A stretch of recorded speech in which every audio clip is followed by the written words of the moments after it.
Ito na po yung aking yung tinisting na pangalawang toast. Yan, perfect.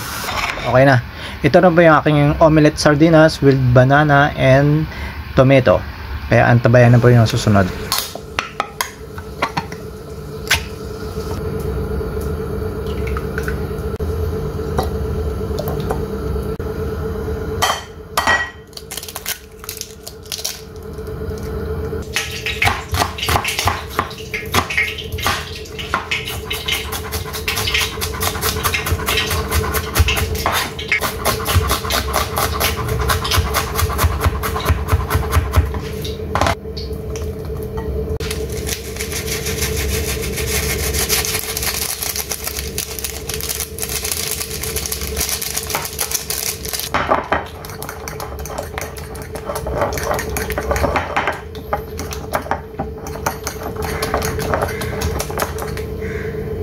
Dito po ako nadali, napakalaki po nang nilagay ko dito sa aking tiklong wok, kaya ako sumablay.